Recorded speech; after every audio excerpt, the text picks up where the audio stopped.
Tu peux voir les chenilles. Mais si tu es né à Moussaka, ou le choléra, tu ne mangeras pas les chenilles. Tu comprends ça, bien-aimé? Donc ceux qui sont dans la savane, ils mangent ce qui est dans la savane. Il y a des gens qui, 1000 pâtes que tu vois là, on plie, on met ça dans la brève et ça donne un bon goût.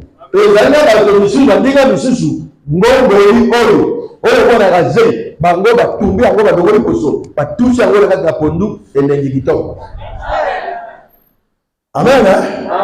Vous voyez que quand je dis, il y a ceux qui se font la tête comme ça. Mais toi, quand tu manges les chenilles, les autres aussi font ça.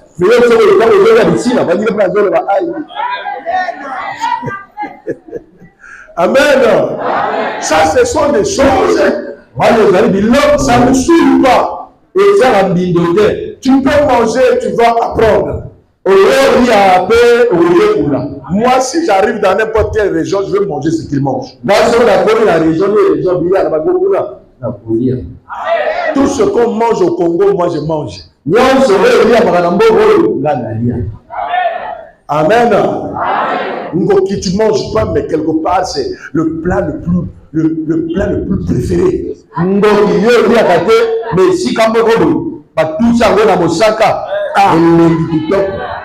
Quand je suis allé à Ouando, quand on reçoit un invité d'honneur, c'est le Ngoki qu'on donne. Mais ça dans le coco et c'est ça dans Amen. Mais c'est très bon. Yangola coco. Na mbila batumbi awola musaka elenge. Amen.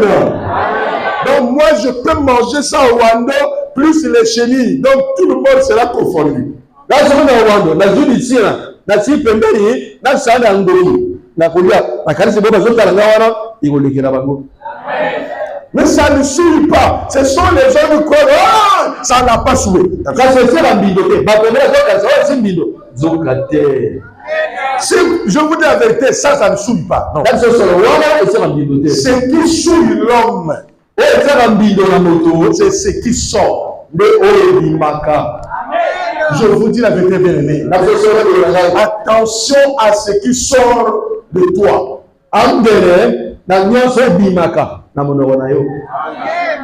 Il faut que vous compreniez la parole, bien aimé. Ça sort, ce qui sort, ce qui souille, c'est ce qui fait quoi? Qui sort. Quand tu injures quelqu'un, ça sort de toi. Je te pose la question. Quand tu injures quelqu'un, entre toi qui injures et celui à qui tu as injurié, qui est injurié? Hein? C'est toi qui as injurié. Si vous connaissez ça, normalement, quand quelqu'un injurie, tu ne peux pas chercher la bagarre.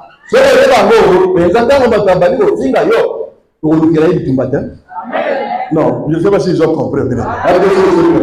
Quand quelqu'un commence à dire, les gars, comme tout le monde, il y a Soba, il y a Zoba, il y a Nyama, yo,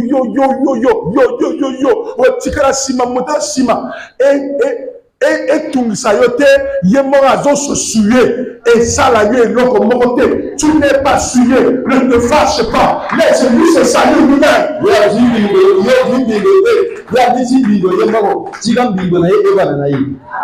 Je ne sais pas si vous comprenez ça.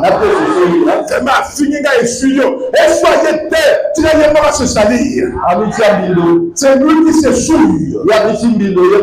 Voilà pourquoi, mes bien-aimés, la Bible dit que la vie est le pouvoir de la parole, la langue, la parole. Ce que tu dis, ça peut te détruire comme ça peut te bénir.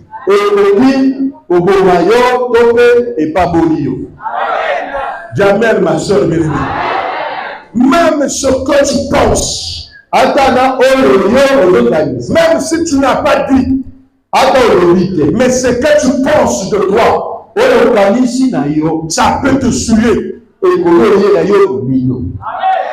Oui, il y a quelqu'un qui est assis. Il commence à penser que les nous autres là, on ne va pas réussir. Les nous autres là, on est maudit. Je ne sais pas pourquoi. Quand je me regarde bien, je ne veux pas réussir. Tu te maudis toi-même. Quand l'ennemi viendra, il va exploiter ce que tu penses là. Et c'est par ça qu'il va commencer à te détruire. Le diable n'a pas le pouvoir sur toi si toi-même tu ne te livres pas. Est-ce que tu entends bien aimer? Alors que tu vas penser que tu es belle. Tant que tu vas penser que tu es guéri. Tant que tu vas penser que Dieu ne t'abandonne jamais. Tant que tu vas penser que tu vas te marier. Tant que tu vas penser que tu vas mettre au monde, même s'il n'y a pas de morceau, parce que Sarah c'est ta grand-mère.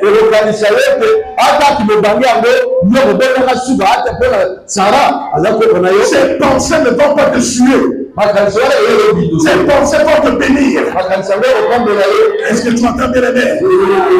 Vous allez remarquer le bien aimé. Les gens n'aiment pas les gens qui confessent le bien.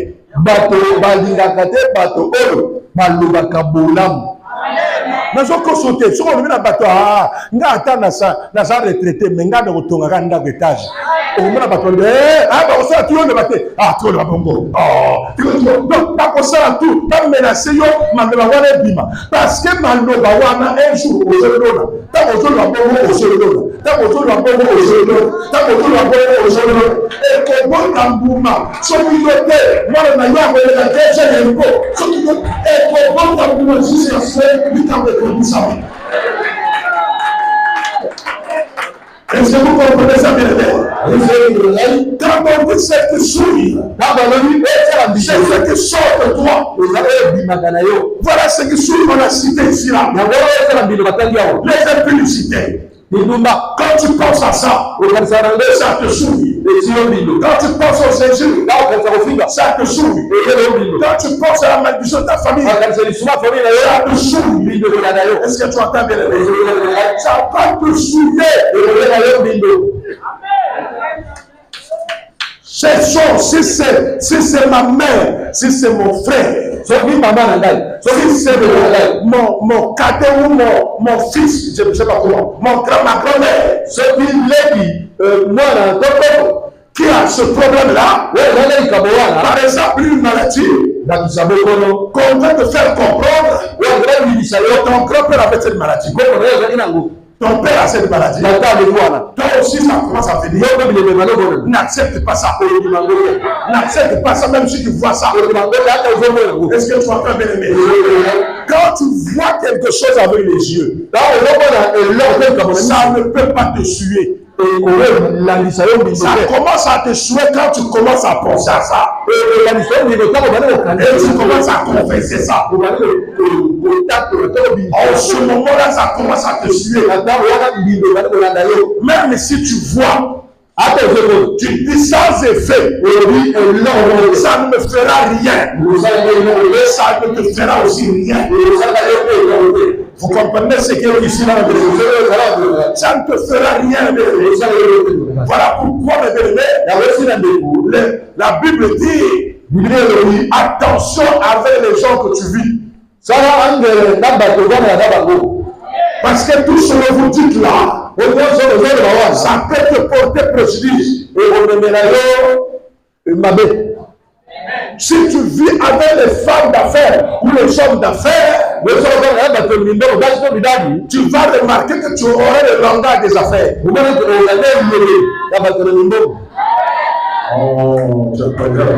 Quand tu vis, toi tu es une seule fille. Tu vis beaucoup avec les femmes mariées, tu finiras par te marier. Est-ce que tu comprends ce que je veux dire?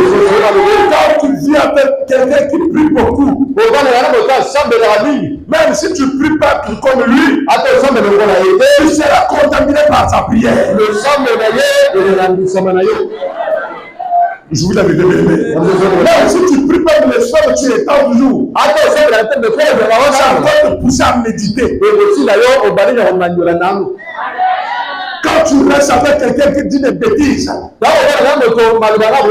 même si tu ne parles pas, le fait que tu ris, tu participes à ce qu'il ça va commencer à t'intéresser. Et tu seras surpris quand tu vas sortir une parole bizarre. Jamais, jamais. La confession, est très importante. Écoutez-moi, mes bien-aimés. Dans d'autres versions, on dit là, dans la version de Maya Mungwa et Maya Musolote. Vous avez là, au courant que le Mandikou, au courant de Maya Mungwa. Musolo a robe de na Maya Mungwa, na Maya Petote. Non. Nous étions à Mango le bureau de la Safoté. Est-ce que tu entends bien aimé? Ce que tu dis, c'est ce que tu vivras. Je vous dis la vérité, la parole est plus puissante de la sorcellerie. Le sorcier vient derrière ta parole. Attention à ce que tu dis. À ce que tu confesses. À partir d'aujourd'hui, confesse le bien.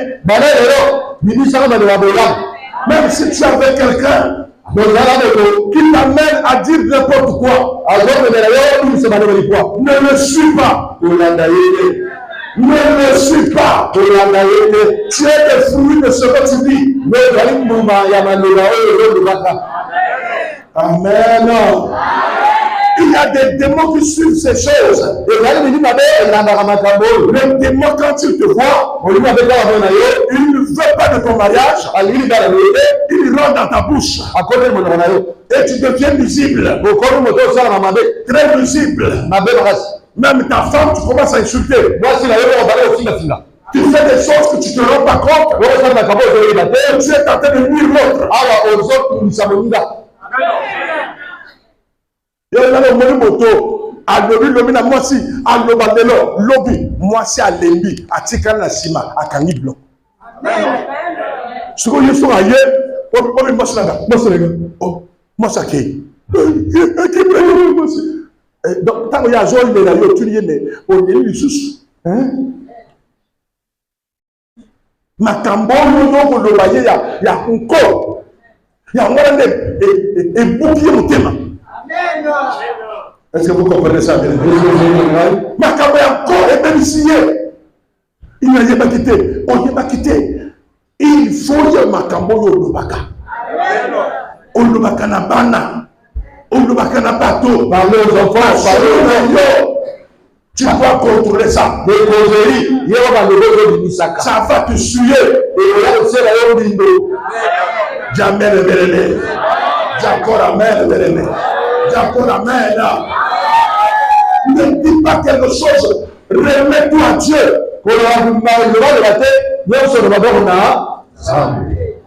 Demande à Dieu de te le faire. C'est pas l'examen. Yo zana pour ça. Au moins besoin d'enzambe. Yo le ngai fona bala mwasi ya mutani. Ngai fona bala mwasi ya mutani. Kondo mabongo te. So nzambe apeso mwasi ya mwindo okoboya. Parfois ya yo ezawana. Le colonier mutani, au hôtel à Kamutani, au hôtel sur le mutema terre, au hôtel sur le mutema critère, il y a comme que la montagne. Yes, il y a Satan lui, joie ya montagne, au Yakona qui nous donne le mutema. Au commandant de quoi ça fait là-bas, on a bambon d'été, il y a montagne. Est-ce que vous comprenez ça bien? Tu m'entends là? Moi, ça non, remets à Dieu. Le gagnant sur l'ensemble. Si tu fais quelque chose de mets à Dieu, est-ce que tu entends bien? Ce qui sort. Les gens prennent ça. C'est à base de ça qu'on va te travailler. Voilà pourquoi quand les gens voient quelqu'un qui confesse la parole, ils vont le prendre pour l'ennemi.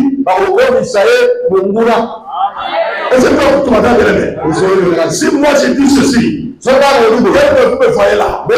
Si vous voulez me tuer, tuez d'abord Jésus-Christ. Parce que celui qui est en moi est plus fort que celui qui est en moi.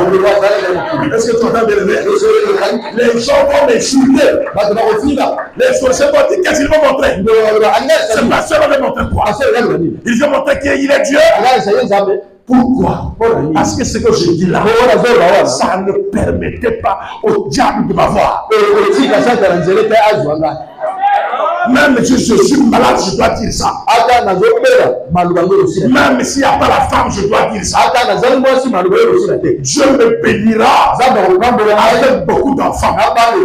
Il me bénira et je vais consacrer ses enfants à sa parole. Dieu me donnera l'argent. Je vais nous construire le temple. Dieu me donnera l'argent. Je vais financer les serviteurs de Dieu. Et tu dis ça, quand ça sort, ça monte jusqu'au ciel. Et je dis, voilà la personne. Voilà la vraie personne. Qu'est-ce que tu confesses dans ta tête là? Quand tu t'assois, je prie beaucoup. Je prie beaucoup. Mais il me répond pas. Si c'est comme ça, ma dernière année, c'est 2025. S'il me donne le mariage, je ne veux plus prier. Regardez les paroles que tu dis. Est-ce que tu entends bien? Là, le diable dit, Seigneur, voilà celui qui t'a lancé l'ultimatum. On ne jette pas le défi à Dieu. Et le diable dit, laisse-moi le bloquer. On verra ce qu'il va faire. Et à la fin, tu pries. Tu fais ça. Tu fais ça à Dieu, à ton créateur. Ça va te coûter cher. Ça va te coûter très cher. Faites attention à ce qu'on dit. Les gens prennent les paroles pas au sérieux. Prenez au sérieux les paroles qu'on dit.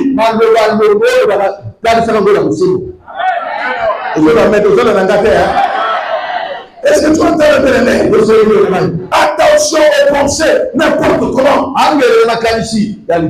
Si tu donnes le pouvoir à ta famille, on va te dominer. Si tu crois que dans ta famille, il y a des démons géants, ils vont te géanter. Il y a la sorcellerie forte, ça va te détruire. Par rapport à ce que tu penses, par rapport à ce que tu confesses, est-ce que tu entends bien? De ta bouche, confesse des bonnes choses. Est-ce que tu entends bien?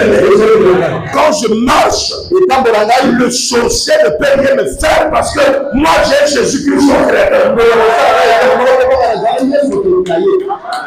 On ne va pas m'opérer, même si le docteur a dit que c'est demain. Ne change pas de phrase, ne change pas de parole. Continue à insister et Dieu agira.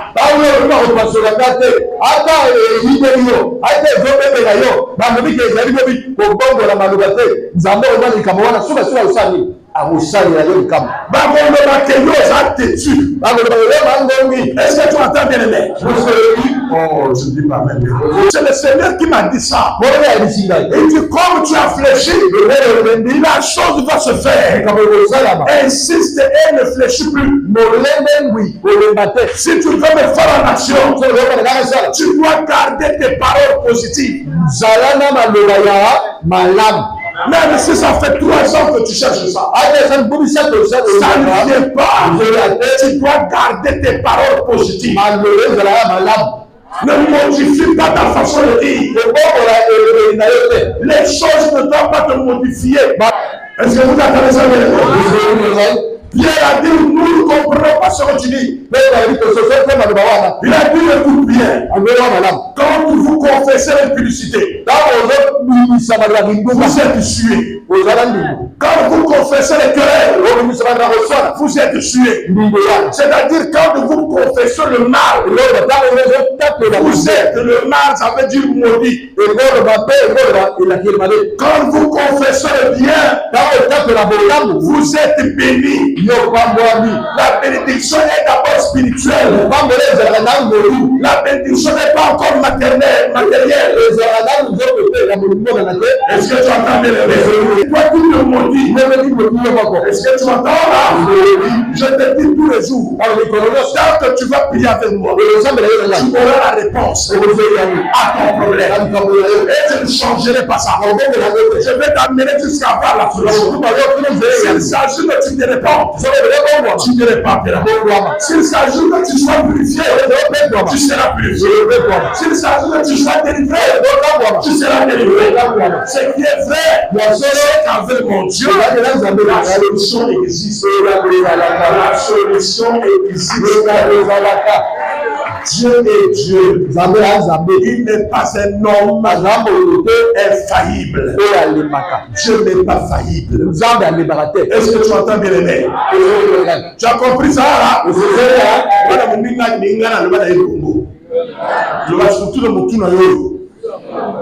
Tout est négatif.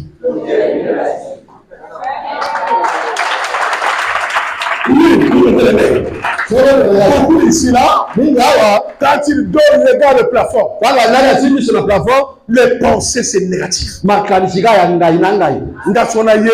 Si je savais vraiment, et pourtant la bande qui sait un, j'avais commencé au C1, la côté de Bentel. J'ai fréquenté avec un tel, vraiment je ne sais même pas. Et aujourd'hui,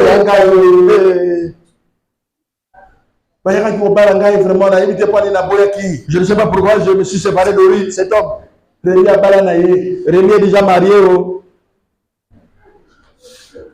Moi, je suis bien cassé comme la poteau parce que maman qui a poteau. Qui a poteau et balinga même maillot. Ah bah comme maillot.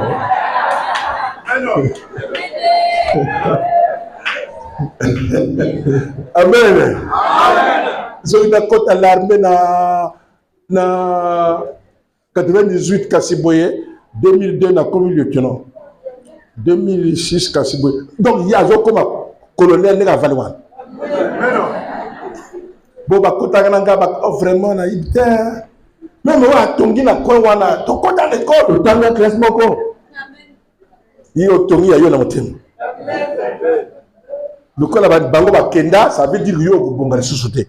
C'est pas ça. On a toujours pensé qu'on ne va pas réussir. Oui, il y a des gens que... Moi, j'ai parlé un frère, qui est parti à Bangui comme ça, là. Il a eu son, je sais pas, doctorat ou comment, les trucs qu'il a étudiés. Et il a déposé les dossiers, jusqu'à ce qu'il a maintenant 53 ans. À cause de ça, ils ont signifié qu'il a âge de 50 ans. La fonction publique, à 53 ans, tu vas cotiser où?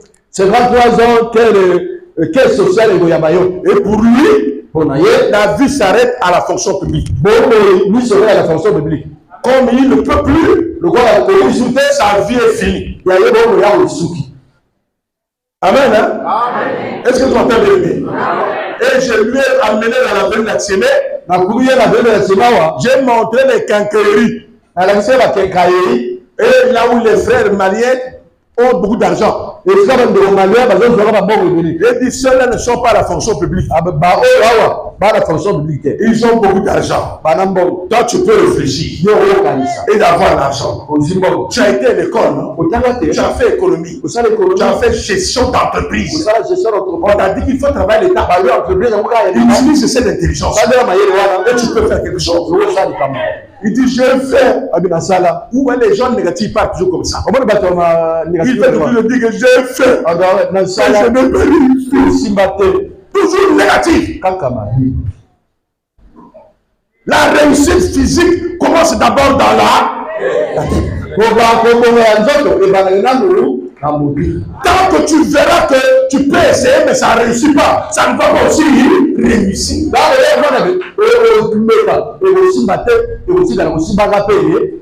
Quand tu seras positif dans ta tête, ça va marcher. Quelqu'un peut dire amen, hein? Dis encore amen, amen.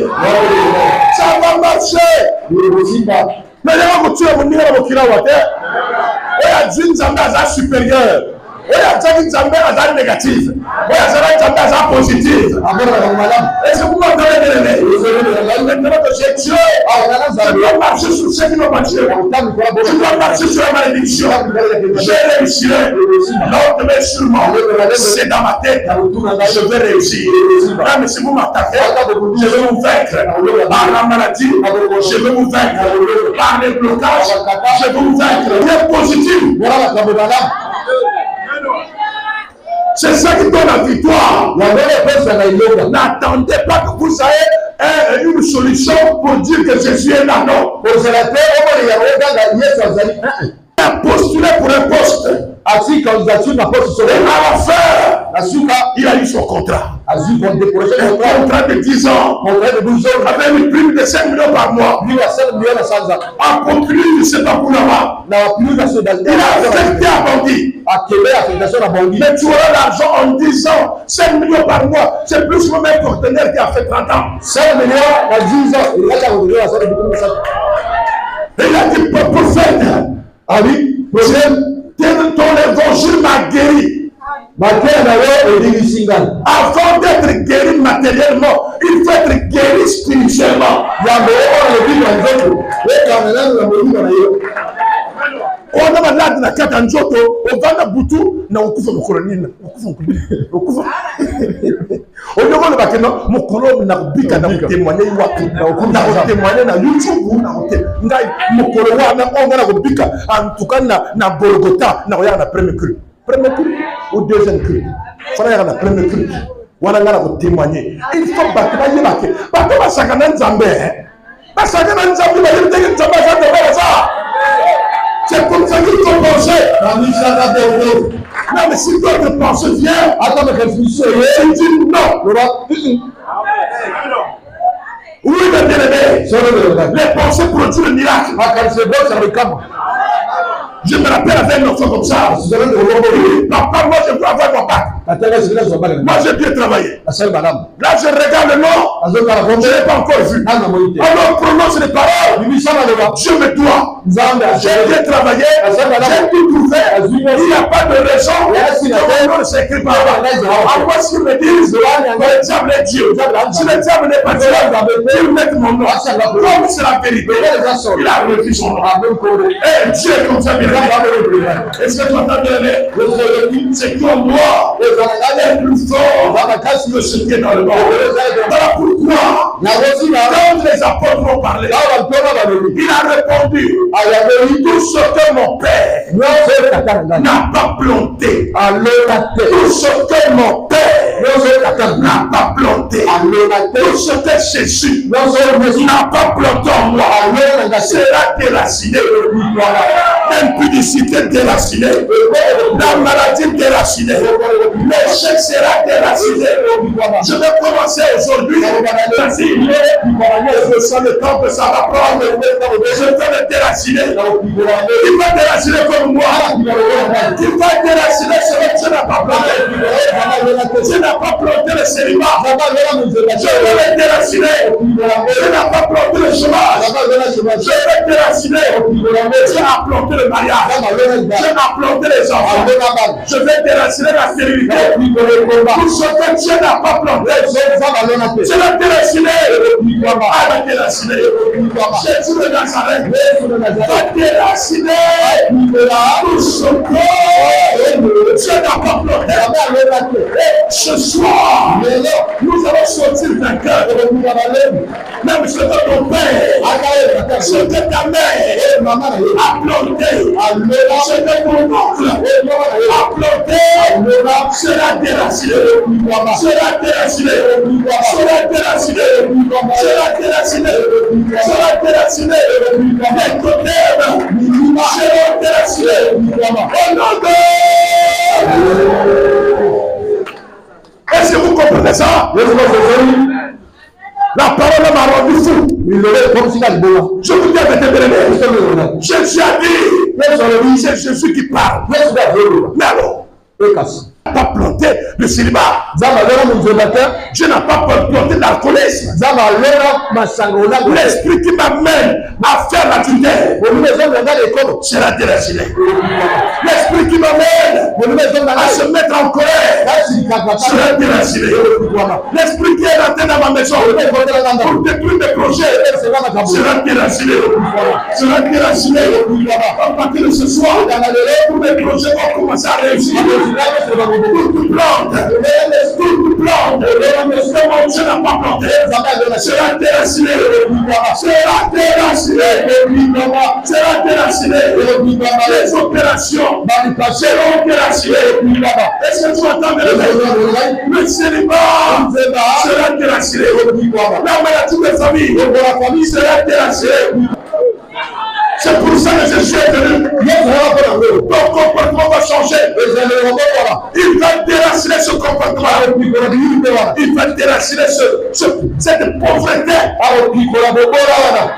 Cette obscurité dans les pensées. Au lieu de bien penser, tu penses autrement. Au lieu d'être là où il y a la bénédiction, tu viens en retard. Au lieu d'avoir des amis qui peuvent te postuler, tu n'as que des gens qui t'amènent des problèmes. Cet esprit-là qui te fait allier aux personnes qui ne te font rien sera déraciné. Sera déraciné. Sera déraciné. Toute plante son père n'a pas planté sera déraciné. Oui, je prêche à mes enfants. Je vous prêche. Écoutez-moi bien. La pauvreté n'est pas une bonne chose. Si vous êtes pauvre, moi aussi je suis pauvre. Si vous êtes riche, moi je suis riche.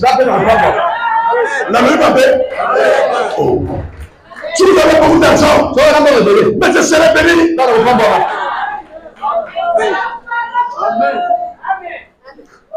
Celui qui a planté la pauvreté en vous, moi je vais déraciner ça en vous. Déraciner ça au nom de Jésus. Que tous les enfants de Golgotha soient riches. Ne soient pas des buveurs de poissons. L'esprit de poisson sera déraciné. Comme tout le monde passe. Chez moi, c'est difficile. J'ai commencé ça samedi. J'ai commencé à prier samedi. J'ai bel et bien des enfants qui sont dans une bonne position. L'arrivée là, c'est comme son bloc. Même si sa famille, il y a la sorcellerie. Mais le Dieu que je prêche, où est sa puissance? Pourquoi ne pas détruire ça dans la famille? La famille là, pour savoir que mon Dieu est puissant, c'est quand il va détruire la force. Et c'est là où souvent que le Dieu du prophète est un Dieu puissant. Quand ils ne le verront pas, ils ne vont pas accepter. Voilà pourquoi ce soir, je viens avec le déracinement. Je viens avec la puissance de déraciner. Je viens avec des piles pour déraciner. Je viens avec les tracteurs pour déraciner. Je viens avec les anciens pour déraciner ce qui reste attaché. Jésus a été depuis 6 ans. Jésus ne ment pas. Colembaté, ne faiblis pas, ne faiblis plus. Avec Jésus, tu vas déraciner. Nous allons déraciner. Les gens parlent trop. Les gens parlent beaucoup. Ne fusez pas avec les gens qui parlent trop. Ils vont suer ta pensée. Commencez à déraciner. Tu amènes. Tu encore amènes. Tu encore amènes. Ils m'ont dit, maître, tu ne vas pas là-bas. Les pharisiens sont fâchés. Sont fâchés de ce que tu dis. Oui, depuis que tu viens ici, la famille est fâchée. Quelle est la réponse de Jésus? Tout ce que Dieu n'a pas planté, ce que ta mère a planté, ce que ton père a planté, dans ton sang, je vais déraciner ça au nom de Jésus. Ton attitude va changer, ton aspect va changer ici. Quand Joseph est rentré dans la maison de Pilate, dans le Potiphar, qu'est-ce qui s'est passé? Écoutez-moi bien. Dans la maison de Potiphar, Potiphar n'a pas prié. Écoutez bien, très bien. Potiphar ne s'est pas mis à genoux. Potiphar n'a pas accepté le Dieu de Joseph. Non. Il a pris comme esclave. Mais la présence de Joseph a fait que Potiphar soit béni. Quand il a posé ses pieds, la Bible dit, tout endroit où vous voulez les pieds, je vous donne ça en possession. Malgré que Potiphar ne priait pas, ces démons ont fui. Ces malédictions sont sorties. Vous ne savez pas la grandeur des chrétiens. Vous n'avez pas besoin que quelqu'un prie. Votre présence fera que tout soit déraciné. Jamais le bien-aimé, jamais.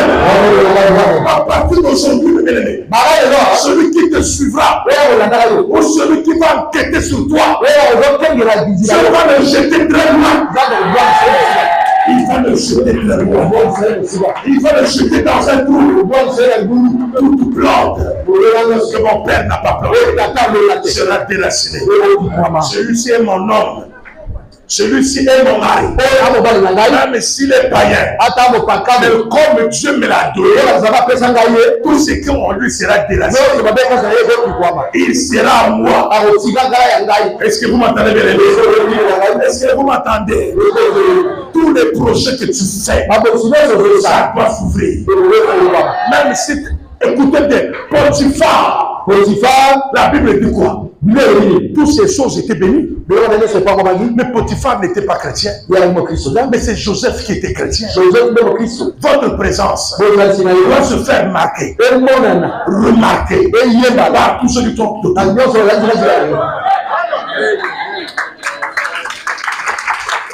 Dans le quartier, dans la famille, partout où tu passes, tu dois laisser les traces.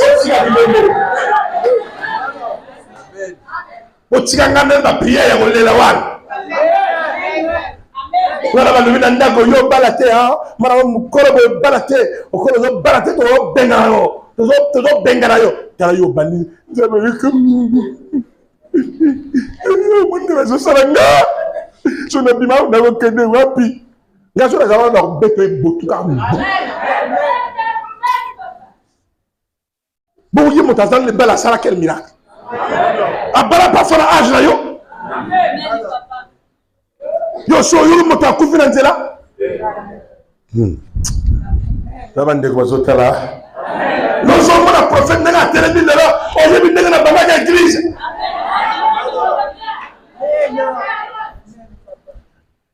O yeba tenga na zotea, na baba église mona zotea. Ta sœur Azara qui permet pour que si Dieu le veut, Dieu sera. Le coran de Dieu, l'église, n'a pas niqué. Apparativement. Sur une athée, la précise Sarabilia. Moi, ça y a précise Bilia. Amen. Aujourd'hui, il y a mon travail. Il y a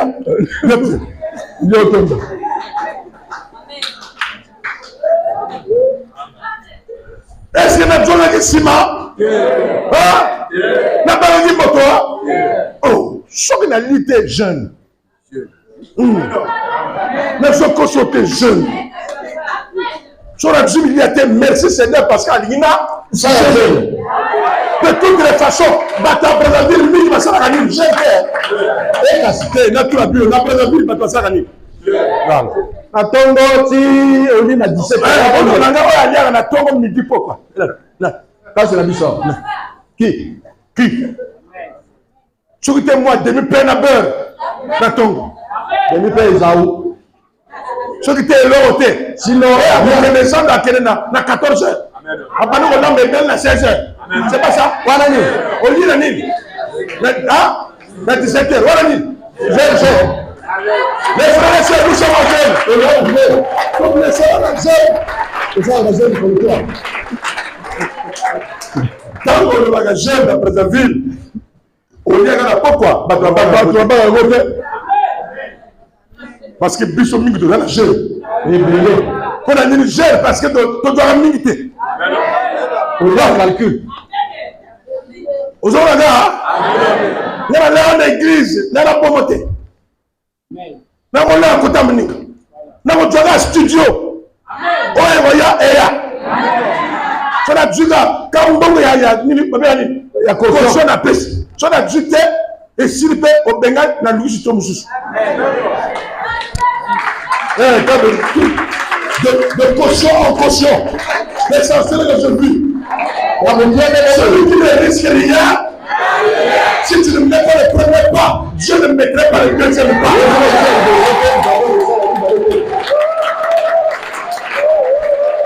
Comment? Il y a tout aussi prière le mardi. Oh, parce que la bonne célibat. Donc, Nati m'a bon pour la célibat. Aïe, il y a un Binawa à combien d'années. Mon père m'a dit bonjour ma chérie. Donc, sans effet. Avec effet. Avec effet.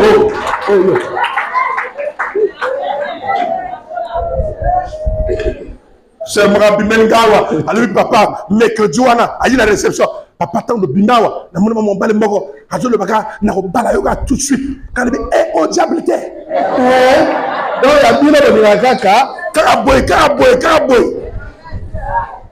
Dans le Yolam, tu as quel âge? Papa, comme il a 31 ans. Ma maman a bicho, il y a mis colonne à 31 ans, comme il a barré. C'est un ami, ça, il t'a il y a dit 31 ans, mon taille, on a dragué, on a dit. Alors, c'est un équipe. Dans la prière, il y a un trop, il y a un ami qui n'a pas tout de suite. Tu vas se lever. Faut le voyer fier. Il y a quelqu'un qui dit à Tombo, vendredi là. Il y a même la bise à Bétouné, alléluia. So ma kanisa ko bakino ana mo site tirana ni wan tirana ni ko vérifier après vérifier sima ya na ya wa nani ya na ya ko yo ko tala ye ko sala ye tinde ko tala ye o tanga so to mo na za mo yibe do kende to kende na yo parfois c'est vrai tam so soro makamra négatif kan négatif mabe à ça la projeté à quel niveau à Jobi Lobby échoué à Tiki à quel qui projet à ça qui projet et simité par l'ingate vraiment en tout cas mboko yo to te kamboka o te ka yo moko là o te kamboka je suis au Congo je suis congolais ah le va belle vacances le Congo est riche, je suis là. Je suis fier d'être là. Je me bénirai ici là. Et Dieu te bénirait de tout ce que Dieu n'a pas planté sera déraciné. Sera déraciné. Ça a mis du temps. Ça a mis du temps là. Le Sénégal sera déraciné. La pauvreté sera déracinée. Le chômage sera déraciné. Le blocage va partir. Les affaires vont réussir. Tu m'entends là? Le mauvais comportement sera déraciné. Ah, pour moi, si. Matota. Mais madame, moi, ça, je sais que Nina, ce qualité, Nina, Roukadi, elle vous disait la même chérie. La chose à la Kadabassan. Oh, qui casse les solutions. Dieu va déraciner cet esprit de poisson. Tout ce que Dieu n'a pas planté, l'alcoolisme sera déraciné.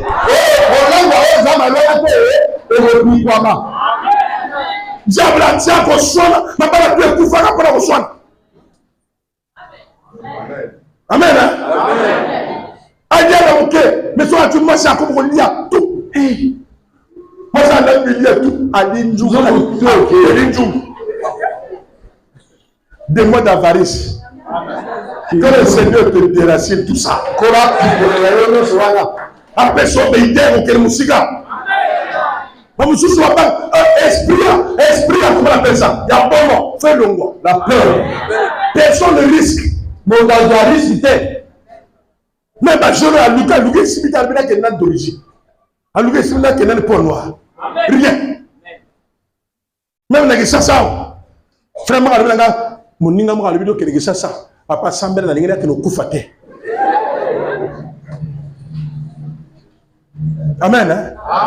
Mais ils en ont pas na kim, musu swawa, tande ko akata mai so na najo.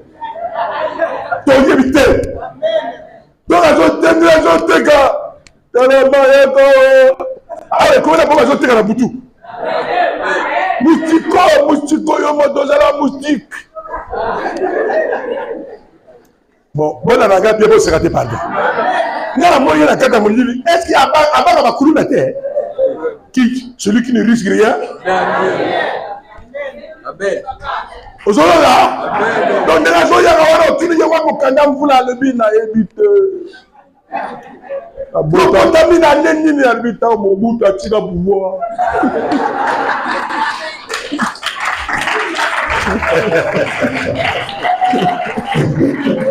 Amen.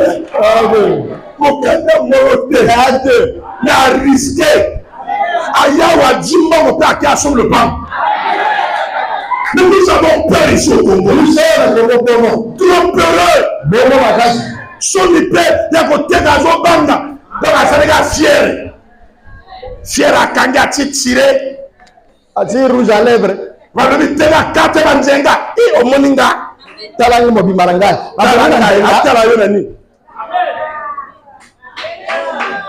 Yo so monin mbongo va le 10 000 ya banzenga, 10 000 ya boutique. Et l'autre toi bandaka. Ça la prenait pas. Nzamba pour ça. Nana frère moko bandeko. Ya la dire basuki. Parce que le corps moutou est ça raté. Alors que yiba ayawa to sambe. Dans le yo faut changer. Faut ça les locs. À qui ko crier la camion. Dans caro. Dans mon gomre a comment tol cal. Tol. Amen. Donc na monena côté va crier tol cal. Tol cal. Vous me rebelle yo. Adi yomo to le bayi ngela sala musala. A Zimbabwe a sobi vélo ni wewa vélo katen o sala buruan na mona yawa kuru prophète na Dieu le ressemble la polanga. Amen. O moni so awa to mi kare sile e ko bi katen a sali bi loko wana a dû même 10 vélos. Amen.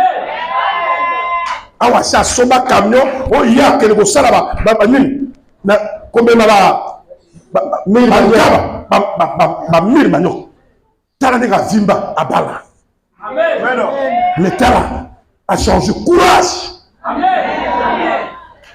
Nous connaissons ba yimi ya vélo.